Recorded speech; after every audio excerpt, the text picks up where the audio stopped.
It's Wednesday, 29 November, year of our Lord, 2023. Thank you for continuing on in our late afternoon, early evening edition of the War Room. We're now in the early evening, second hour. We started the first hour in Arizona. We talked about the indictments in Cochise County by the out-of-control, illegitimate attorney general out there. I want to go now to New Hampshire. Dan Richards. Dan, you're chairman of what? The Institute for Constitutional Studies. Walk us through what happened in New Hampshire today. You were, I guess, a plaintiff or got this case going that was argued today in the New Hampshire Supreme Court. Tell me what's about and why is it relevant? To change or fight the statutory changes to mandatory constitutional provisions.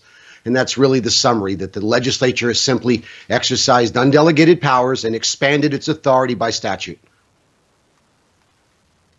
So what does that mean? Because this happened in the Commonwealth of Pennsylvania also. It's happened throughout the country. What do you, but for the non-constitutional scholar, non-lawyer, walk me through what that actually means and why, when they've turned down so many of the cases, did the New Hampshire Supreme Court take this one?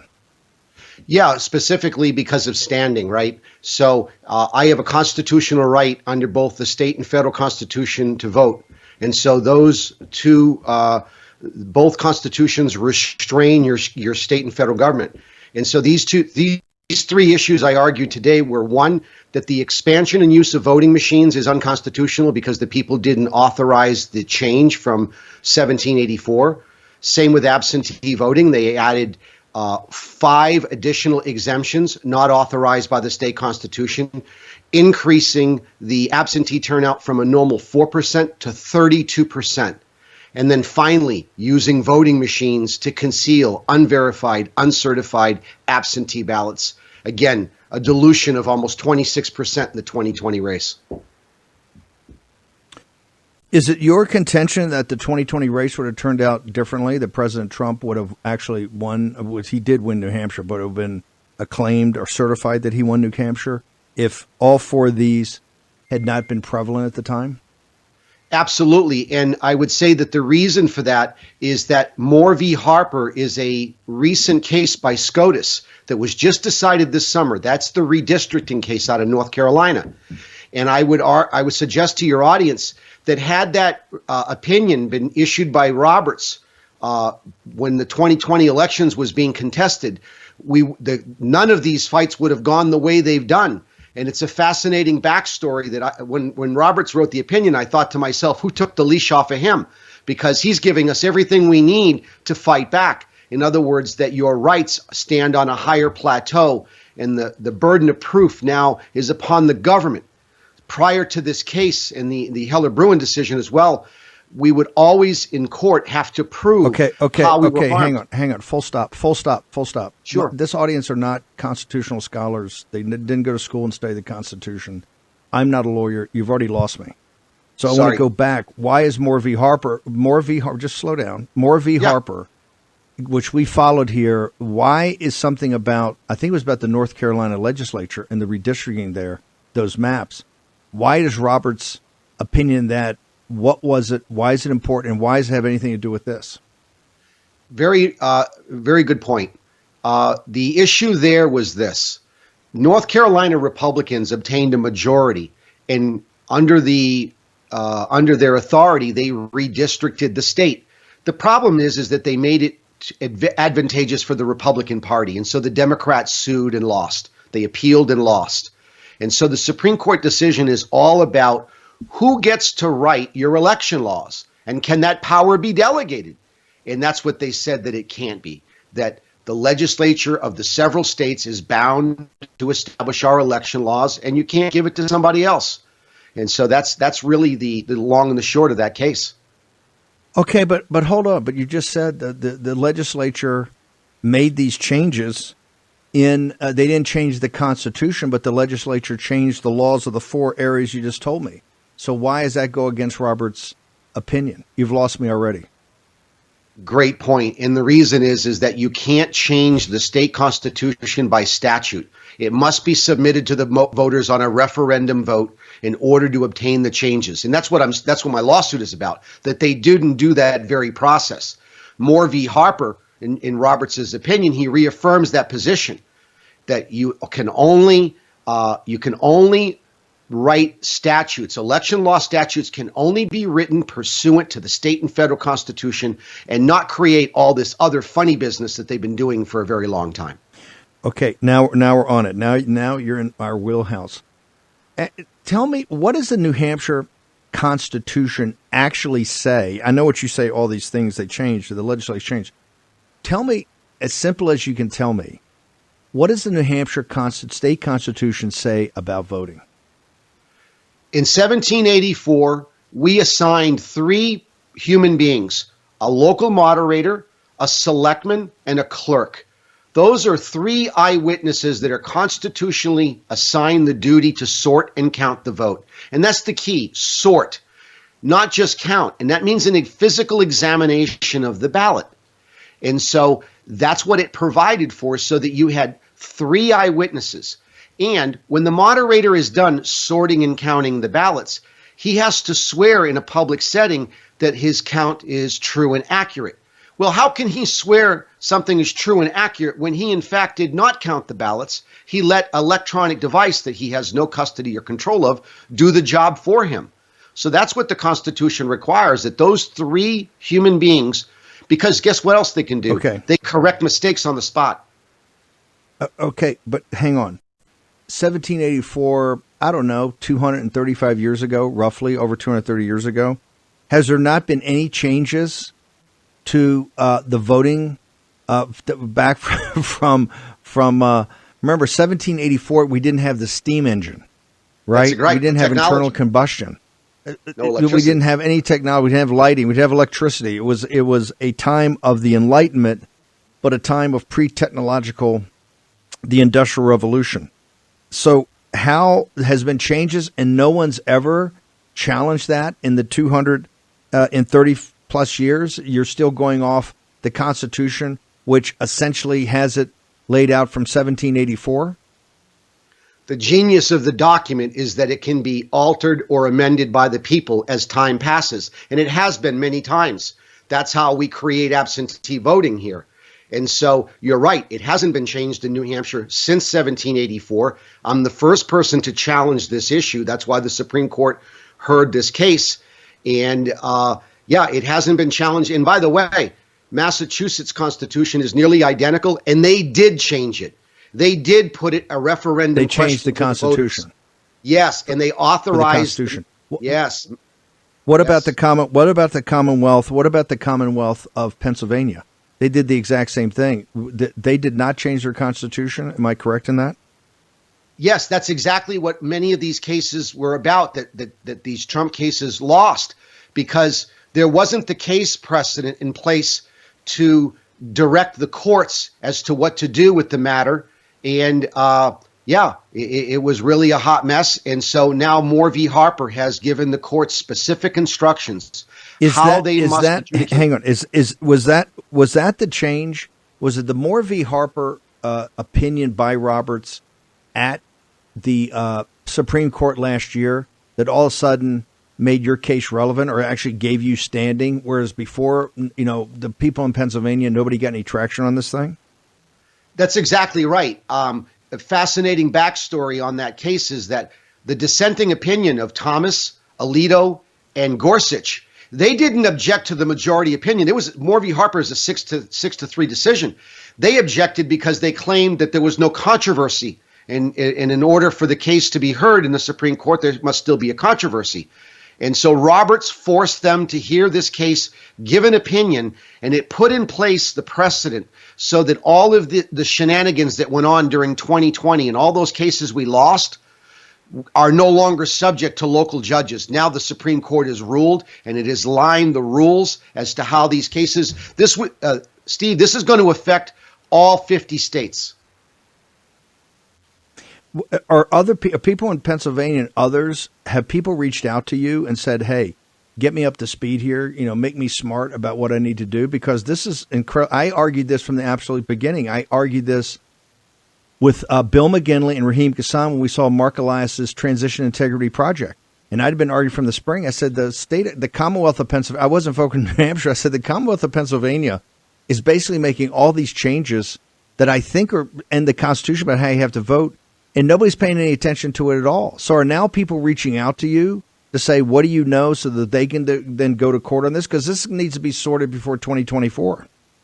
Absolutely. And Steve, I think I'm the first person to bring such a direct challenge in this manner. I know I am in this state, and that was brought up this morning.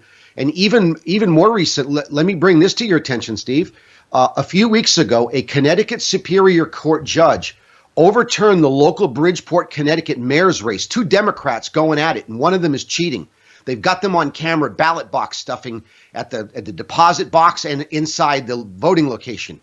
And to quote the lower court, again, this is just 2 weeks ago, said the following: the legislature has instead enacted a regulatory scheme designed to prevent fraud as far as practicable, and mandating the way in which absentee ballots are to be handled. And here's the key: whether fraud has been committed in the handling of certain absentee ballots is irrelevant to the question of whether there has been substantial compliance with all the mandatory provisions of absentee voting law.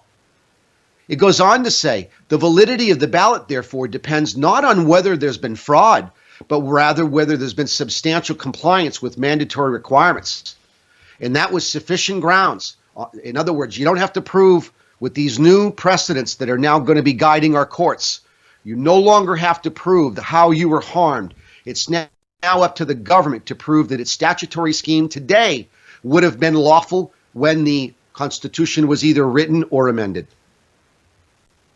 Has this caused a firestorm up in New Hampshire? Are people saying, hey, you're bringing up something, you want to take us back to the Stone Age, that you're one of these hardcore originalists, and that we live in a post-industrial society, we live in a digital society, and that Dan Richards and these guys are all horse and buggy guys?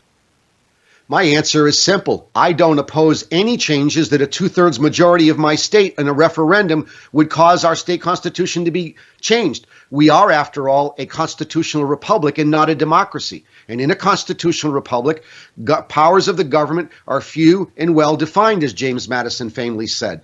So, yeah, no, I don't object to change. What I object to is change that, and that's the basis of my case here, that you change the function of my government without the consent of the voters, and that's expressly and expressively, you can't do it. Can't do it. Dan, this is amazing, and we want to spend more time with you. But where do people go to get more knowledge about this case? This is going to be landmark. No matter how they rule on this, this is a shot across the bow of 2024. This is a shot across the bow of the Mark Eliases of the world. This is a shot across the bow of the Rhino Republicans in these states that cut deals, didn't go by the rules, shredded their constitution, and allowed this election in 2020 to be stolen. And this is why everybody, including Democrats, have big issues with the 2020 election and the legitimacy of the Biden regime. So where do they go to find out more about you, this case, et cetera? We look forward to having the audience jump in and then having you back on. Thank you for that. And we're putting a team together now because this has been a one-man effort up until now. And I would like to point out, too, as you just suggested with the rhinos, all the people I'm suing in this case I'm a lifelong Republican, and I'll never vote for a Democrat, not even from my grave. All right. And who am I suing? Chris Sununu, John Fromella, the Secretary of State, the Speaker of the House, the President of the Senate, my local town. They're all Republicans, and they're all burying their head in the sand, and they don't want to deal with the problem. Dan Richards, one man with the cussedness and the grit can change history. Let's hope it's going to go your way. Where do people get you, sir? Right now, I've got to create that platform, so I will get back to your staff and get you an address.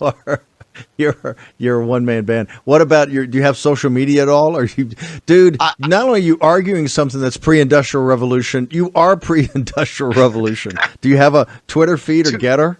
No, I don't. You're right. Those are all true. Okay. Well, anyway, we'll our staff will help you figure it out. We'll get back to you. You're a patriot. and a hero. And I'm telling you, the revolutionary generation, and particularly the folks that wrote the Constitution for the great state of New Hampshire, the granite state, live free or die, in 1784 and ratified it, would be very proud of you, sir. Very proud. So you should understand that.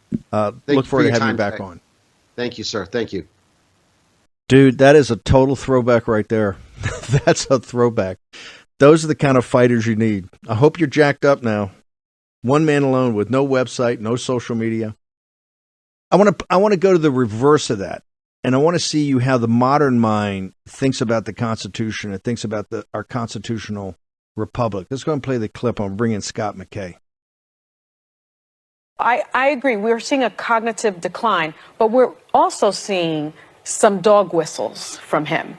The reason when he makes these cognitive mistakes, because they're indicia of cognitive decline. So you think they're purposeful? Well, I think he's mixing them all in. I think he's having the cognitive decline, and then when he catches himself making mistakes, he says, well, because Obama is really Biden's boss. That is a dog whistle to the white supremacists in the country that are like, I don't want a black man in charge again. Well, that's what's happening. Late. You can't undo that. Yeah, but it already happened. Deal with it. So that is kind of crafty. I agree with that. I think he appeals to that racist section of his base that doesn't want a black guy to get any kind of credit. You know, he made his bones on the birth of BS. Yeah. Right? Okay, that's your favorite show, The View. In case you missed it today, just the clips. Let's bring Scott McKay. Scott, you've written a book, very prescient. I'm wondering when The View is going to invite you on, but you've written a book called Racism, Revenge, and Obama. You basically essentially make the case, which let me say it differently. You attempt to make the case that Obama is still calling the shots here. Walk us through this. Show us the receipts. Let's put it up in Whoopi's grill about what you got, what you have, and why you say it's not really racism or Trump that's driving this. Well, first of all, thanks for having me on, Steve. Let me just kind of lay this out there.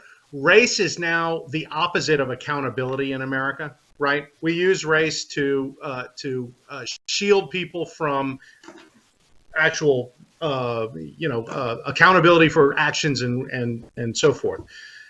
The receipts on Obama, I mean, the number one thing was the most patently obvious is a year and change ago when Barack Obama showed up at the White House and was treated as a conquering hero. And the president of the United States was wandering around the room on video looking for a conversation, and nobody will give him one.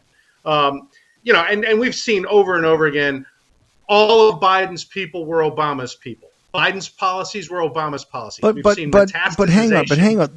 Whoa. But that's a natural. This was Bush 41. It was Reagan's third term. Anytime you have someone, particularly a vice president, that wins a election off of a previous president who's kind of tapped out because he's had his 8 years.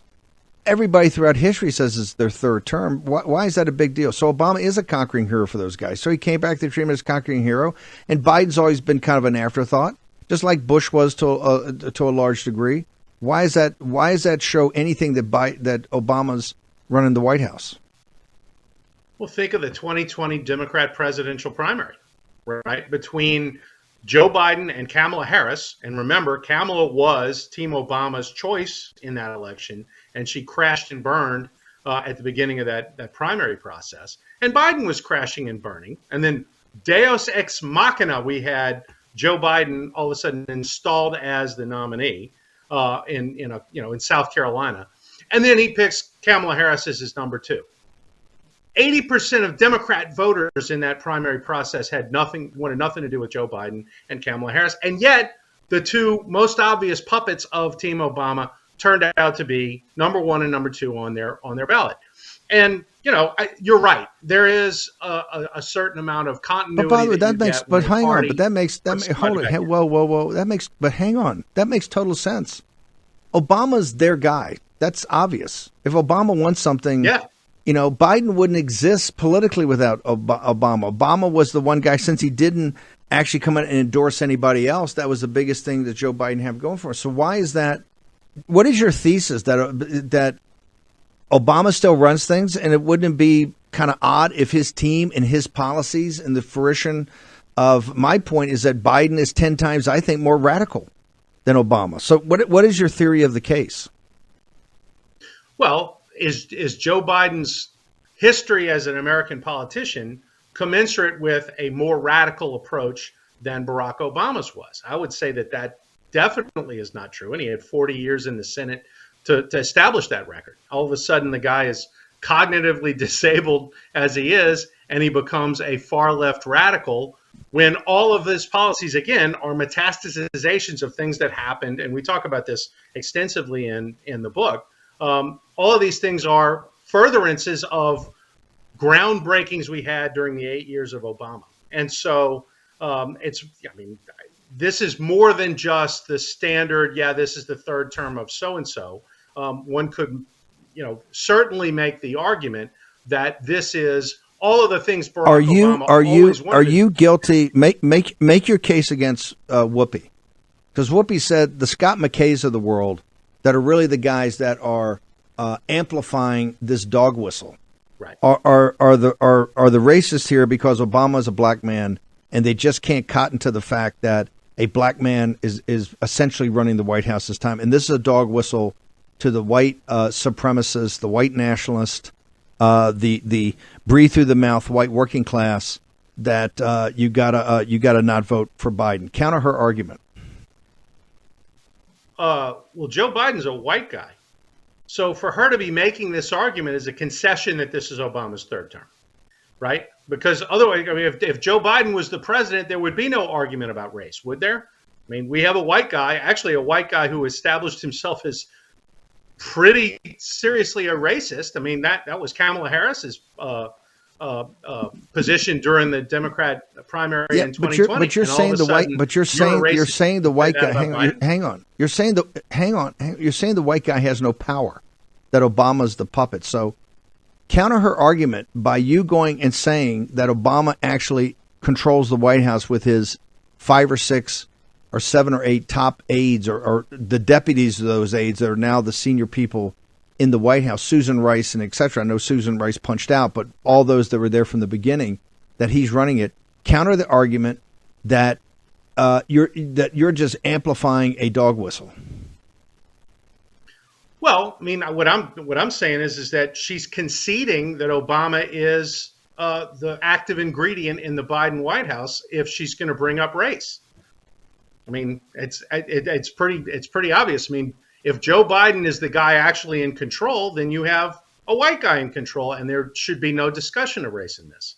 And so, and then the other part of it is, like I said, this is Barack Obama's third term from a policy standpoint, because there's very little that Joe Biden is doing that isn't a direct, like I said, metastasization of what happened during Obama. Does that shock you? I mean, wouldn't it be shocking if it was the other way? Of course it's going to be his third term, just like Bush, although Bush in the second term of Reagan, they got all the Baker and the Bush guys in there. But would it surprise you that the policies were just Obama's policies, but taken to the next level? Well, it's not the way Joe Biden was sold to the American public, right? I mean, he was sold as a centrist. Of course, they actually sold Barack Obama at the time back in 2008 as a centrist. And because I see. So hold on. So I understand. You're saying Obama's approval was so far down, his policies had so failed. It looked like another failed presidency. The hope and change didn't work. The country was, when I took over the campaign, it was 2/3 wrong track, 1/3 right track, which is a killer. You're saying that they sold Biden as not Obama's third term, specifically as a moderate that was going to bring the country together and not have these divisive policies that Trump had him divisive from the right, Obama had divisive from the left. Is that your theory of the case? I would say that that's a pretty good theory, yeah. And that you took it on. How do people? I want to make sure people get tons of access to you, because actually the book is quite fascinating, right? I've been up in your grill, but I wanted you to counter. I want it to be almost like The View would have you on, because I think it'd be the best interview for you to have. I'd love to see you on The View. Yeah. What are you going around and giving talks about this book? Are you doing a book tour of this? Because I want people this issue about Obama and Obama's control or not control in the White House is because he did have. And Susan Rice is like the chief, lieutenant of the mafioso. They had her there for as long as they needed her. They've got others. Are you going around and giving a book tour? Can people actually see you talk about this? Well, right now we're doing lots of appearances like this, obviously, so that we can get the maximum amount of word out. I mean, I think this is going to be the fourth show I've done today, so I'm getting a lot of practice, I guess. And yeah, I mean, I've done radio shows across the country. We're doing podcasts. I did a thing in Canada last week that just aired today. So yeah, I'm getting out there. And is the book cover? Is the book cover? Is the book cover? Is the book? Hang on, I'm gonna hold you through the break. And I've got Dr. Thayer, I got Ben Horner, I got a lot to get through. But is the book cover? Pull the book cover back up, if you can, Memphis, please. That book cover looks pretty ominous. Was that book cover was that designed on purpose? I mean, it's like red with a black background. You know, Obama looks like a demon, or not like a. Was that done on purpose? We made a conscious choice not to go subtle with either the book cover or the title of the book. And I think it's important because we need to understand. Hang on. Hang on. I'm gonna bring you back after break because I want you to get a full answer on this. Well, you came to the right place. We're not terribly nuanced here in the war room, so you're talking to the posse over the dinner hour. Okay, we're gonna take a short break. Scott McKay, the author of Racism, Revenge, and Obama. Back in a moment.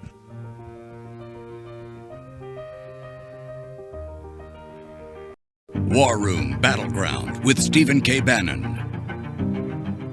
Okay, when you're hanging and you got to, go up against guys like Scott McKay this time of day, I always make sure I've got Warpath Coffee, warpath.coffee, promo code War Room. The dark roast is the finest dark roast ever made. We worked on this for a year and a half with Tage Gill and the great team over there. They got mild roast, they got blends, they got everything. Holiday, just go to the site, warpath.coffee. But I will tell you that this will give you that late afternoon charge that you need, particularly if you're going to hang here in the War Room. Also, Turning Point USA, go to AmFest. AmFest is 16th to the 19th in Phoenix, the greater Phoenix area. We're going to be there. We're going to be broadcasting. I'll be speaking on the main stage, I think on Sunday. It's going to be absolutely incredible. We want to see as many of the War Room posse there as possible, that we get to meet and greet and talk. And particularly if you had a chance to pick up and read Scott McKay's book, we can go through that. Scott, where can people get this? This is going to be controversial. They're already calling you that you're one of the problems here, that you and your followers are all racists and xenophobes and nativists, that you got the dog whistle out there, that a black man is going to be president again for another 4 years, just to rile people up. So I want to make sure people get your book and read it and discuss it with their neighbors. So where do they go? Well, all of the places, Amazon, Barnes and Noble, all of those, the usual places you buy books have got it. It's out now. Racism, Revenge, and Ruin. It's all Obama. You can look up my name on Amazon and any of those other book sites, and it's there. So, sales have already started. They're a little bit brisk, so that's a good thing. I imagine you're going to meet I think this is going to be a holiday gift people want to give. Particularly people in their family may not agree with this as a stocking stuffer. Where do they, your social media, what's that? Okay, I'm at The Hayride on Twitter. I'm also at Reviver, RVIVR, .com, reviver.com. You can find me on Facebook. I write a column 3 days a week at the American Spectator, which is spectator.org. And you can go to my website that covers Louisiana and Southern politics at thehayride.com. And check us out also for national politics at reviver.com, which is RVIVR.com. The Hayride's fantastic. And, of course, American Spectator is among the best. Thank you, brother, for being on here. Really appreciate it. Scott McKay. Take care. See you soon. Racism, Revenge, and Ruin. Obama's third term. Check it out. I want and we had EJ earlier. We also have talked about the $1 trillion debt in 100 days. Think about that for a second. $1 trillion in 100 days. Harnwell is going to come on from Rome. We're going to talk about clearly Ukraine and some other issues.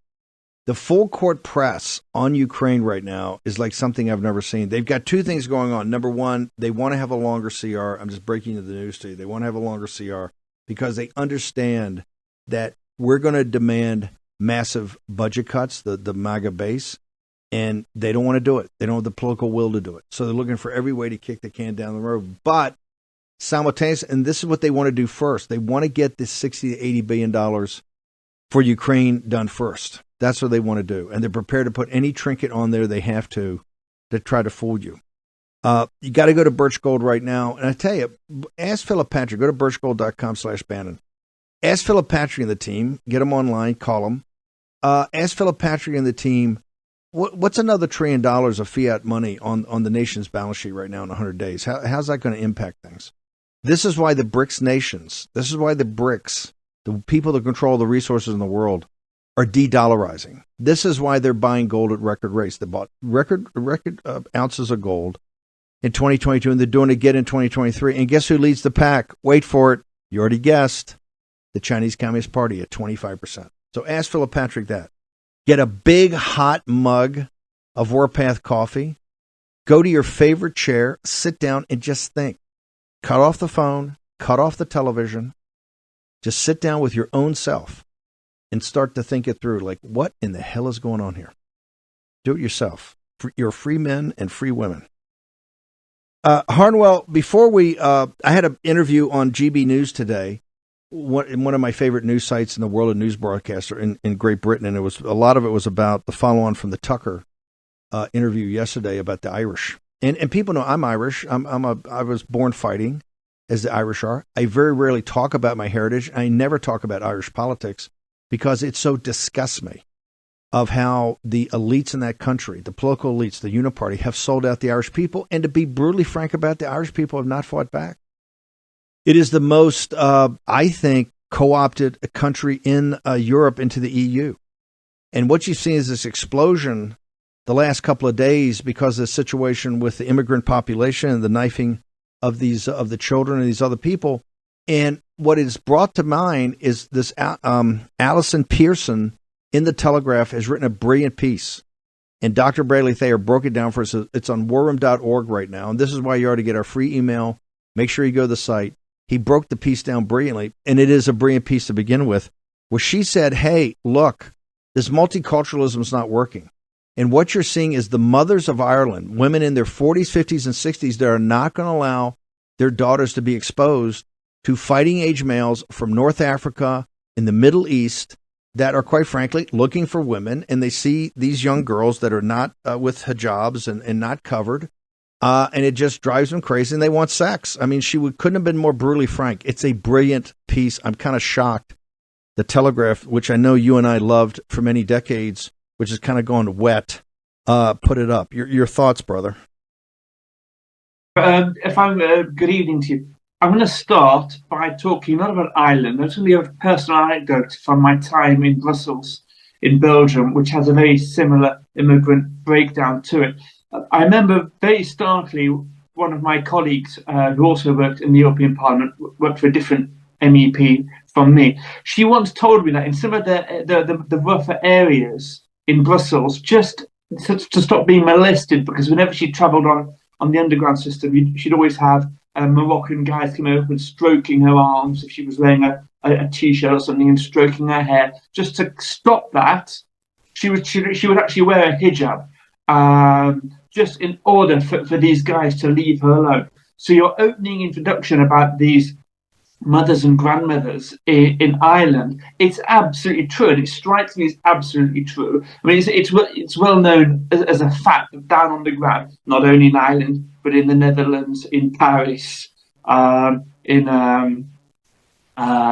parts of Germany, huge swathes now across Europe, across the European Union. If you are a girl, if you have blonde hair, if you have blue eyes, and you just want to be left alone by many young guys, 20-year-old guys who weren't born in the West but have come over, then yes, you are open season if you're not wearing a head covering. So that's what a lot of girls do now, and they're obviously not Islamic. They're not. Why is that not with the rapes? Hang on, with the rapes in Sweden and what's happened in France? Why is this not talked about? Why is the point of Alistair Pearson, and everybody should read Thayer's breakdown of it and then get the original copy yourself. We'll figure out how to get behind the paywall and make sure you can read it. She makes the case that these mothers are the ones that have been demonized. First off, the folks that got worked up and burned down, I think, a Foot Locker and a bus, they're being charged with hate crimes. You got Conor McGregor, who stood up and said, hey, your plan is not good enough. You won't address this. They're going after them for hate crimes. The whole thing in Ireland has been focused on the folks that stood up and the focus on the mothers. How have we gotten this thing so up down? This is worse than cancel culture. This is a deep-seated self-loathing of your own people and your own culture. This is a cancer. This cancer is actually even deeper and worse than multiculturalism, sir. Steve, does it not illustrate perfectly how totally absent, bereft of all principle woke progressives are, that their first instinct here is to blame the victims? Female victims, by the way, victims of male molestation. These aren't fictional things that have been brought up that you often read about in the press, where the guy's just presumed guilty 20 years after the event, and frankly, no one can prove one way or the other. And it's basically he said, she said. These aren't those instances, right? These are instances that are happening today that are perfectly verifiable. And the first thing that the woke progressive establishment has created this disaster over many decades, the first thing they do is blame the victims, women, who are being harassed, molested, raped, and subject to all forms of violence and abuse by immigrant men. The first thing that their first recourse is to blame the victim. That's absolutely astonishing. I can think of no other instance where that would be acceptable, apart from there is a hierarchy of victimhood in the West, and sadly, women aren't. They have a lot of power over men these days. Basically, you have Believe Women and that kind of movement, but they're not at the top of the pyramid. They're not at the top of the apex. There is an officially sanctioned victim group that trumps all others, and those are people who weren't born here. Those are people often who come in illegally, often people who have been subject to court orders for deportation and have just stayed. These people are untouchable. There is an instance here. There's this one anecdote. Yeah, go ahead. Steve, I must read one quote here in this excellent article, because it just explains everything. It explains the situation, I think, that Ireland is in. Right, this is the guy. We're talking about Aisling Murphy, who was the 23-year-old teacher who was brutally murdered, and the guy who killed her was a gypsy, an illegal gypsy in the country. I think had been marked for deportation as well. This is what her boyfriend said, Ryan Casey, in court. And no journalist has picked this up beyond the Telegraph. This is what he said as part of his victim impact statement. How can someone come to this country, get social housing, social welfare, not hold down a job of any description, and never contribute to society for 10 years? This is not the country that Aisling and I grew up in and want to love. It has officially lost its innocence. This country needs to wake up. This time things have got to change. That's a very powerful quote. I mean, his girlfriend was killed, right? Let's not forget that. It's a very powerful quote, and those are all pertinent questions. The answer is, of course, Steve, the answer to those questions, how does it happen, is because you had an out-of-touch sociopathic government that implemented all these things over the will of the people.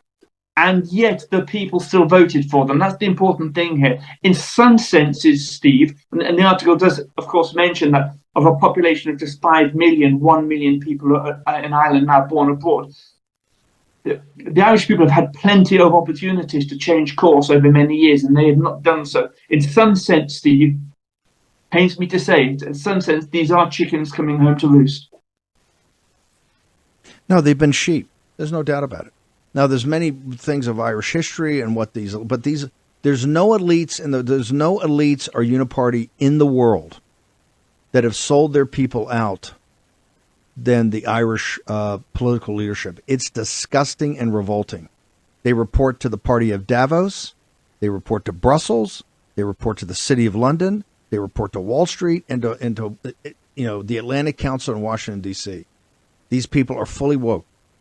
We talked yesterday and went ahead. Michael Walsh on, one of the members of the War Room Engine Room who lives in Ireland and does work for us there, actually talked about a town, I think it's called Youghal, where there's 800 Ukrainians and only 400 or 500 citizens. And the Ukrainians have been 100,000, essentially draft dodgers.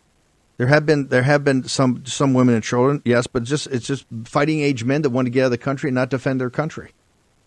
They're not taking the best in Ireland. The Irish politicians don't care. Before we do that, I know we got to get to Ukraine. I only got a couple of minutes, so maybe we do the Ukraine tomorrow.